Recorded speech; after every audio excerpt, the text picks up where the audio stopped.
Madame, mademoiselle, monsieur, bienvenue à Métro News. Voici les principaux titres qui seront développés aujourd'hui. Après plusieurs jours de blocage dus au mouvement violent de protestation antigouvernementale, la vie a timidement repris son cours normal ce jeudi. Le président du Sénat invite Jovenel Moïse à sortir de son silence au plus vite, car le Murat-Cantave attend la preuve que le pays est dirigé. Des pétro-challengers appellent à une solution haïtienne à la crise profonde du pays, tout en continuant d'exiger la tenue du procès Petro-Caribé. À Port-au-Prince, Delma, Pétionville et dans d'autres villes de province, les activités ont repris timidement ce jeudi, après 7 jours de mobilisation contre le président de la République. À pied ou en voiture, certaines personnes ont gagné les rues pour s'approvisionner en eau, en nourriture et en carburant. Dans les supermarchés, dans certaines banques commerciales, comme dans certaines pompes à essence qui ont ouvert leurs portes, de longues files d'attente ont été constatées. Le président du Sénat appelle à la tenue en urgence de pourparlers entre les forces vives du pays pour résorber la crise. Dans une déclaration de presse ce jeudi, Karl Murat-Cantave a également profité pour solliciter des organisations de l'opposition l'assouplissement de l'opération Pays Loc. Par ailleurs, l'élu de l'Artibonite invite le chef de l'État à s'adresser à la nation sans plus attendre. Nous demandons faut que l'exécutif là prenne responsabilité face à la nation. Faut qu'il ait preuve que le pays a un dirigeant qui dirige. Nous demandons pour le secteur démocratique et populaire, non sursaut de patriotisme, faire un petit campé tout petit. Toujours, sous opération LOC pays, il y a un petit temps, parce que il y a un pile moun grand goût avec soif de l'eau, à fouiller la caillou. Parce que il n'y a pas qu'à déplacer à chercher pain quotidien. Moun qui malade, pas qu'à aller à l'hôpital puis à prendre soin. Femme enceinte qui a mouru, handicapé qui bloqué, ti moun petit qui a mouru pour la soin yaï. Moun dialyse yo bloqué qui pas qu'à prendre soin. Moun diabète yo qui bloqué qui pas qu'à aller à l'hôpital. Toute urgence qui gagne qui bloqué yo parce que le pays a bloqué. Nous avons une situation côté peut-être matériel, médicaments, oxygène, en pile l'hôpital pas qu'à soin. Nous avons une situation de crise humanitaire, de catastrophe humanitaire. Troisièmement, nous demandons pour le pouvoir législatif là, pour le pouvoir judiciaire, pour le pouvoir exécutif là, avec alliés lieux, secteur privé affaires, secteur démocratique là, avec alliés lieux, représentant principal association presse là, société civile là, représentant l'église, chita pressé procès pour faire une proposition de sortie de crise dans l'intérieur supérieur nation, dans l'intérieur supérieur pays. Dans chita ça, nous avons demandé pour l'exécutif la faire toute ouverture possible et imaginable pour faciliter sortie de crise là, à toute option pour y mettre sous table là. Et il faut que chita ça sincère, il faut qu'il soit franc, il faut qu'il soit honnête, sans trou dans manche, sans bail mauvais coup. Cinquièmement, il faut que l'assise la faite tout de suite, sans perdre du temps. Le pays n'a pas qu'à attendre encore. Il n'est pas supposé durer plus que 72 à 96. Et il faut qu'il produise des résultats concrets qui sont applicables tout de suite, sans perdre du temps. Résultats qui clairs, sans langue de bois. Sixièmement, depuis à soir, il faut que le secteur a fait une assise préliminaire. Il faut faire un petit chita préliminaire. Puis on a déterminé ensemble meilleur habit qu'on a joué pour arbitrer chita ça. Pays a pas qu'attendre. Pays a explosé, pays a crasé dans mes noms. Pendant que le dialogue l'a fait, faut que bon Jean Mézi qui prend pressé pour calmer souffrance peuple là et tout de suite, c'est pas Mézi en lait. Tout de suite, faut que pendant le dialogue l'a fait Mézi pressé pour calmer souffrance peuple là. Pour drapeau pour patria, pour jeunesse là, pour moun qui n'a grand goût, pour moun qui n'a misère, pour moun qui n'a mal cité, pour le peuple haïtien qui n'a mal cité depuis 200 ans et plus, vino chita parler pour résoudre la crise là, pendant que nous avons débouché avec des mesures structurelles qui ont définitivement mis le pays sur rail progrès, sur rail dignité. Les Petro-Challengers ont rendu public ce jeudi une proposition de pacte relatif à une entente entre tous les acteurs de la vie nationale en vue d'une solution haïtienne à la crise qui perdure. Les Petro-Challengers prônent un consensus pour un engagement solennel afin de sauver l'honneur et la dignité du pays face à la corruption, l'impunité et la cherté de la vie. En conférence de presse, les membres de cette structure, par l'intermédiaire de James Beltis et Emmanuela Douillon, continuent d'exiger la tenue du procès Petro-Caribé. Nous considérons le gros mouvement levé campé qui gagne dans le pays depuis 7 février 2019, côté toute activité paralysée, l'école fermée, aucun bureau de l'État pas fonctionné. Gros business sans petit business obligé fermer porte. Peuple a tout bout après revendiquer droit pour vivre dans dignité dans 4 coins pays. Nous considérons 3 pouvoirs ont perdu contrôle pays à cause d'incompétence, incapacité pour faire face à la question société à poser. Nous considérons revendication toute société à cap mandé côte cop Petro-Caribé. Nous considérons ensemble acteurs dans la société qui ont responsabilité pour prendre gros décisions dans le pays. Nous-mêmes, Petro-Challengers qui réunissent en bas initiative, nous pas dormir. Ensemble avec tout l'autre acteurs qui impliquent dans le gros levé campé pour mettre deux systèmes d'impunité à terre, nous prenons un engagement solennel devant le peuple haïtien pour quel que soit chemin événement politique qu'il prend, pour nous pas négocier.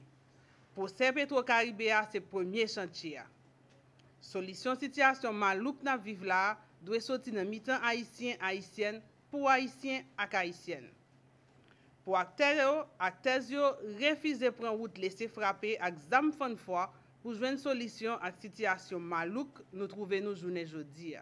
Pacte nous présenté à tout acteur politique dans la conjoncture, c'est un pacte disponible dans le local ça de 10h demain 15 février de 10h dans matin jusqu'à 1h dans l'après-midi.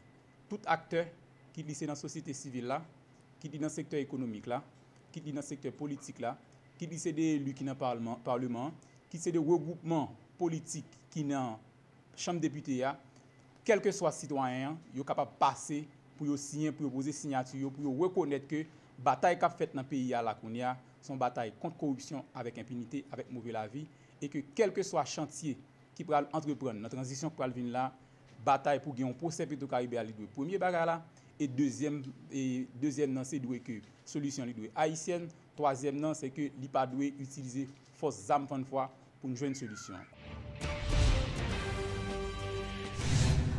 Ce matin, aux nouvelles de radio Métropole, le colonel Rébu a accordé une interview à Wendell Théodore et à Luc Nergaro. Interview qui a fait beaucoup de bruit. On a eu beaucoup d'appels, beaucoup de demandes de rediffusion. Alors, pour contenter les téléspectateurs de Radio-Télé Métropole, nous avons avec nous encore ce soir le colonel Rébu qui a bien voulu reprendre l'essentiel de ses analyses pour les téléspectateurs. Bonsoir, colonel Rébu. Bonsoir Serge et bonsoir à tout le monde qui regarde Télé Métropole. Voilà. Bon, colonel, comme je le disais ce matin, vous avez accordé une entrevue choc avec des analyses très pertinentes. Est-ce que vous pourriez reprendre l'essentiel de votre analyse de la situation que nous vivons depuis plus d'une semaine maintenant? Bon, ce que je voulais dire et que je reprends, il faut bien que la population haïtienne sache que l'on est dans une situation d'une extrême gravité et compte tenu des événements que nous avons connus pendant ces 7 derniers jours. On a remarqué très certainement toute la difficulté de l'exécutif à se prononcer, car la parole peut faire autant de bien, tout comme ça peut faire aussi beaucoup de mal. Et au point où nous en sommes, la parole doit être sincère, elle doit être vraie, Et la parole politique a le devoir d'être juste, d'être intelligente. Et je crois qu'il y a eu beaucoup de péchés au niveau communication entre ceux qui nous dirigent et la population. Ceci mérite d'être corrigé. Et nous ne sommes pas arrivés au point où nous en sommes aujourd'hui par accident. Il y a eu un très long processus, beaucoup d'erreurs qui ont été commises, beaucoup d'analyses qui ont été faites totalement à côté de la plaque et beaucoup de mesures aussi qui nous y ont conduit. La réalité que nous vivons, c'est que le pays est assiégé. Chaque citoyenne, chaque citoyen est obligé de rester, de gagner ses pénètres et de rester chez eux. Les gens ne peuvent pas sortir, ne peuvent pas s'approvisionner correctement. Et avec les dernières évolutions que nous avons connues, cela s'est aggravé. Cela s'est aggravé et peut-être on ne s'en est pas encore rendu compte des difficultés qu'il y aura à redresser là-bas. Les mesures urgentes ne peuvent pas être prises par le gouvernement, car le gouvernement aussi subit les contre-coups. Parce que ce qui nous est arrivé pendant ces dernières années, le pays, par sa gouvernance, n'a jamais anticipé les événements, ne s'est jamais préparé pour les coups durs. Il n'existe pas de réserve stratégique de l'État, tant au niveau de l'alimentation qu'au niveau des biens parallèles. Par exemple, pour approvisionner la population en eau de service, eau pour la boisson, pour l'électricité, on est un petit peu habitué, pour la circulation, pour les secours. Donc tout ceci a été désorganisé et quand on a des coups durs comme la semaine que nous venons de vivre, le gouvernement se retrouve avec les bras cassés et la population paye les conséquences de cette situation. Ce qu'il faudrait faire aujourd'hui, c'est que chacun s'impose au niveau des familles une discipline comme presque en état de guerre parce que c'est la réalité. Et ça ne va pas s'améliorer du jour au lendemain. Imaginez aujourd'hui qu'il y aurait des moyens pour faire arriver l'essence. Est-ce qu'on est sûr qu'un camion citerne peut laisser la base de Torlande pour approvisionner les stations? Et si les stations ont de l'essence, quelle infrastructure de contrôle et de sécurité qui devrait être mise? Et je parle pour l'étendue du territoire national. Je ne parle pas uniquement pour la région métropolitaine de Port-au-Prince. Donc, quel serait le dispositif de sécurité à mettre en place pour permettre à chaque citoyen de s'approvisionner tranquillement?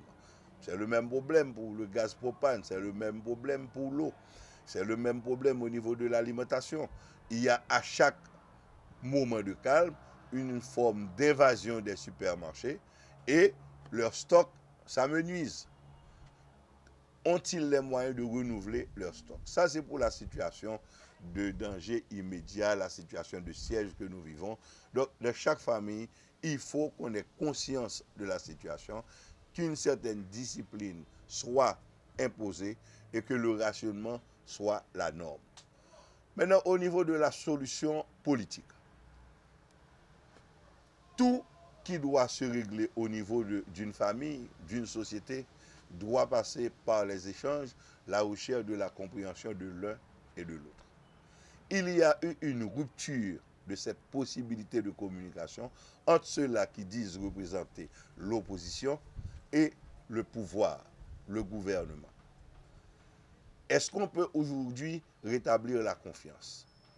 La parole du gouvernement est aujourd'hui une parole usée, non efficace, habillée d'un élément fondamental qui est le doute. L'opposition non plus n'a pas de solution et c'est ce qui complique la situation. L'opposition n'a pas de solution très claire et n'est pas non plus une structure uniforme à laquelle on peut se référer en toute confiance. Colonel, puis-je vous interrompre une toute petite seconde? Vous venez de parler de l'opposition au singulier. N'y a-t-il pas au moins deux oppositions aujourd'hui qui ne sont d'ailleurs pas d'accord l'une avec l'autre? Il n'y a aucun accord parce que justement ce qui est arrivé, la mobilisation qu'il y a aujourd'hui n'est pas en soi une mobilisation politique. C'est une mobilisation alimentée par les erreurs du gouvernement, les erreurs en actes et en parole, et qui mobilise toute la population haïtienne, même ceux-là qui ne participent pas aux manifestations, sont d'accord qu'il y a des choses qui doivent être corrigées. S'il y avait une opposition, même deux oppositions, j'entends des agents du gouvernement mettre des étiquettes, opposition radicale et opposition modérée. Modéré, oui. S'il y avait un concept partagé, on pourrait se référer à ces personnes. Il se trouve que justement, le siège de la population, de la population globale, c'est une imposition de ceux-là qui prennent les rues pour manifester. Il y a beaucoup de gens qui sont restés chez elles, qui également auraient aimé participer à ces manifestations si assez souvent elles n'étaient pas teintées des moyens violents pour arriver à des fins de modification de l'appareil gouvernemental. Ouais. Ceci étant dit, cette discipline ne pouvant être trouvée, il devient difficile et pour l'opposition et pour le gouvernement de trouver ce qu'on appelle les vrais interlocuteurs. Et aujourd'hui, c'est une population en colère et à raison, qui prend les rues et qui, au fil des jours, va un peu être utilisée, va être noyautée, va être manipulée également. Mais je ne suis pas sûr que quelqu'un puisse se prévaloir d'une certaine autorité sur cette population. Quelle serait la solution? La solution doit être d'abord l'engagement, un engagement pris par le président de la République et personne d'autre, par le président de la République, mais tout va être dans la manière de faire. Que nous puissions trouver des citoyennes, des citoyens, des structures institutionnelles qui peuvent servir de tampon pour modérer la parole d'un côté comme de l'autre et arriver à trouver peut-être un ajustement qui permettrait de créer le doute favorable, qui permettrait que la parole du président puisse être suivie des faits et que nous puissions jeter les bases pour un calme pour une période de 3 mois. Parce que les problèmes de fond ne peuvent pas être résolus par une baguette magique. Il n'y a personne aujourd'hui qui peut faire passer de 65 gouttes à 35 gouttes la marmite du poids noir. Il n'y a personne qui peut réduire à 50% le prix du riz, de l'huile, des produits de première nécessité. Il n'y a personne qui peut donner la garantie aujourd'hui que le réapprovisionnement du marché pourra être repris en toute tranquillité. Ce que tout le monde doit avoir en tête, cette population qui aujourd'hui est en colère et qui nous impose sa loi, parce que généralement, l'état de siège est souvent décrété par un gouvernement en difficulté pour prendre des mesures extra-légales en vue de rétablir une situation sociale, une situation économique, et ceci temporairement. Mais l'état de siège qui nous est imposé aujourd'hui l'est par l'attitude féroce, compréhensible de cette population qui en a trop souffert. Les problèmes de fond prendront du temps. Nous avons cassé pendant 33 ans toutes les institutions de ce pays. Or, justement, un pays ne fonctionne et ne peut fonctionner bien que par ses institutions. Nous avons pris l'option de la centralisation à outrance et la centralisation de tous les moyens de l'État. Aucun pays ne peut fonctionner comme ça. Nous avons prostitué nos lois. Notre constitution, nous l'avons prostituée. Aujourd'hui, dans la crise où nous nous retrouvons, nous n'avons pas de repères constitutionnels sûrs. Ceux-là qui demandent l'application de la Constitution de 1987 amendée ont raison d'évoquer un texte de loi, mais ceux-là qui disent que la version créole ne l'a pas été, donc est debout, ont aussi raison.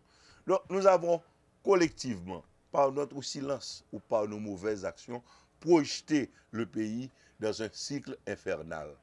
Yeah. On dit que nous ne produisons pas. Ce n'est pas vrai. Il y a une vérité que nous n'utilisons pas techniquement toutes les potentialités de ce que nous produisons. Regardez le cas, par exemple, de la production des agrumes. Imaginez le système de transport que nous avons, l'inexistence du système de transformation, même au niveau régional. Si nous prenons les régions comme le sud-est, le nord, la Grande-Est, qui sont des grands producteurs d'agrumes. Mais assez souvent, plus de 60% de la production arrive à Port-au-Prince en état d'écrasement. Donc, Oui. le minimum que nous produisons, nous n'avons pas une bonne exploitation. Regardez ce qui se passe à Pont-Sondé, par exemple, les après-midi, à la période de la production et de la tomate. Nous avons accepté innocemment de modifier nos habitudes alimentaires.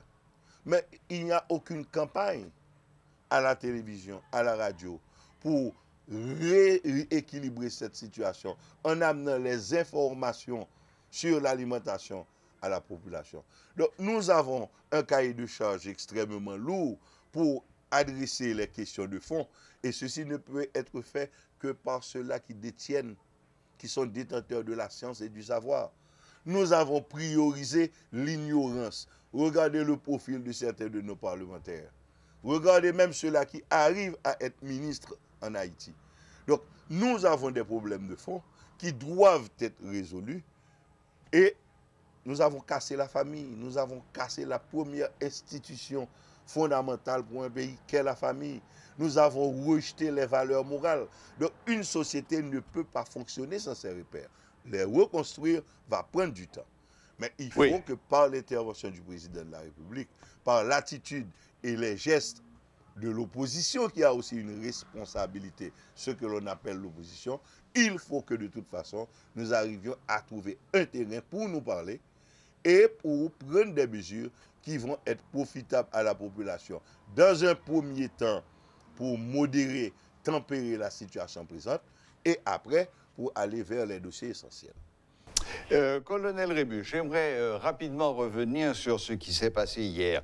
Et là, c'est plus aux militaires que vous êtes qu'à l'homme politique que je m'adresse. Hier, nous nous sommes trouvés en présence de deux forces armées face à face. D'un côté, il y avait les militaires chargés de la défense du Palais national, et en face, il y avait un certain nombre de groupes dont certains sont arrivés armés. Nous les avons vus, nous les avons filmés, nous les avons montrés. On s'est donc trouvé face à deux forces armées qui étaient face à face et dont l'une avait annoncé son intention de prendre le Palais national d'assaut et d'en extirper le président de la République. Est-ce que vous n'avez pas le sentiment que nous sommes passés à 1 millimètre d'un affrontement qui aurait pu être terrible? Bon, le danger n'est pas encore écarté. C'est ce que je te disais tout à l'heure. Nous avons prostitué nos institutions. Si aujourd'hui nous avons des jeunes gens qui sont dans la vingtaine, qui sont armés, reprenons les questions qui ont été posées par le chef de la police devant le Parlement haïtien sur l'existence, la circulation des armes de guerre qui se retrouvent être dans les mains des bandits. Et lesquels bandits se promènent aujourd'hui à visière levée. Je veux dire, ils manifestent en tête avec des chefs de gang qui sont accompagnés de leurs soldats, entre guillemets, et qui s'avancent à visage découvert. Parce que nous n'avons pas résolu le problème de la différenciation de l'État et du banditisme. Il y a beaucoup de bandits qui sont des sicaires de... Je n'appellerai pas ces gens-là des hommes d'État. Ce sont des chefs. Des bandits légaux. Comme on l'appelle en Haïti, des chefs. Assez souvent, très souvent, dans leur très grande majorité, stupides, qui n'ont aucune qualité que leur capacité d'imposer par leur présence par la violence, et qui deviennent des éléments de référence, et qui sont des sanctions qui aspirent assez souvent, trop souvent, de très fortes valeurs sous le prétexte de pouvoir calmer la situation. Donc, ce qui a été dit une fois, il faut que l'État négocie avec les bandits. Aujourd'hui, nous en payons les conséquences, car un État ne peut en aucun cas avoir qu'une seule attitude vis-à-vis de bandit, c'est sa neutralisation. Car le bandit est un poison social. Maintenant, quand on arrive à des gens qui se conçoivent, qui se trouvent en situation de diriger l'État, et qui vous disent qu'on peut négocier avec des bandits, cela veut dire que la nation elle-même est laissée à la dérive, et c'est ce qui arrive aujourd'hui. Nous en payons les conséquences. Il y a le chef de la police, le commandant-chef de la police l'avait bien dit, il y a des fusils automatiques qui sont entre les mains de certains parlementaires, qui sont accompagnés de personnes non identifiées par les structures de sécurité de l'État et qui disposent de l'utilisation de ces armes. Maintenant, quand le parlementaire rentre chez lui, va dormir, où ces armes sont-elles entreposées? Qui en a le contrôle? Que font ces armes-là dans ces moments-là? Nous ne savons pas. Et la liberté, en fait, on ne sait pas liberté. On est en situation de licence, tel qu'on le dit en créole. Donc, le banditisme a une licence de fonctionner et à un point tel qu'aujourd'hui, on se retrouve en situation de trouver en manifestation sur la voie publique des hommes armés et à côté de ces hommes, on rencontre des parlementaires. Donc, qu'est-ce qui nous a amené à cela? C'est la prostitution du système, la prostitution de l'institution électorale, la prostitution du système politique, qui a permis que des bandits qui auraient dû être en prison sous les verrous deviennent députés, sénateurs et deviennent ministres et je ne sais plus quoi. Donc, tout ceci doit être corrigé, tout ceci demande du temps. Et tant qu'on a un gouvernement qui rentre en situation de compromission avec des illégaux, eh bien, les victimes de cette situation sont les femmes et les hommes qui se taisent, qui ne se mettent pas ensemble pour imposer une autre manière de fonctionner en redressant les institutions de l'État. Nous avons tous nos responsabilités. Il est extrêmement facile de rendre le Premier ministre, le Président, les ministres responsables. Oui, ils sont responsables, car ils avaient accepté la charge de conduire cette nation par là où nous en sommes aujourd'hui. Donc, ils ont une responsabilité. Cette responsabilité doit être reconnue en toute humilité et le désir de s'amender aussi doit être touchant, doit être réel, doit être sincère, mettant ainsi, par ce discours, cet appel, l'opposition modérée en situation morale de devoir s'asseoir. Il y a une revendication, et c'est là, je crois, tout le nœud gordien du problème. Il y a une revendication incontournable, c'est le dossier Petro-Caribé. Je ne vois pas encore ce qui peut être fait en matière de concession sur ce dossier, car c'est un dossier sur lequel beaucoup trop de personnalités proches du pouvoir se trouvent directement impliquées. Est-ce que le président de la République va avoir la capacité d'aller jusqu'au sacrifice final pour donner la preuve de sa bonne foi? Car nous ne parlons pas de discours, nous parlons d'actions qui peuvent indiquer qu'il est de bonne foi et veut répondre à l'attente de la population. Là, on attend. Mais c'est à partir de ce moment, et à partir de ce moment seulement, qu'on pourra faire appel à des citoyennes et à des citoyens, dégager de la chaleur du pouvoir, dégager des contraintes de l'opposition pour faire des propositions rationnelles de reprise en charge de la nation, de reprise en charge de la tranquillité publique. Bien écoutez, colonel Rébu, encore une fois, merci de nous avoir accordé un peu de votre temps. Vous avez pratiquement passé toute la journée en compagnie de Métropole aujourd'hui. Ce n'est jamais une mauvaise chose d'être en compagnie de Métropole. Merci bonne soirée à tous. repris. Que Dieu protège Haïti. Merci infiniment et bonne fin de soirée. Au revoir. Voilà, la boucle est bouclée. Merci de nous rester fidèles et à la prochaine, même heure, même chaîne.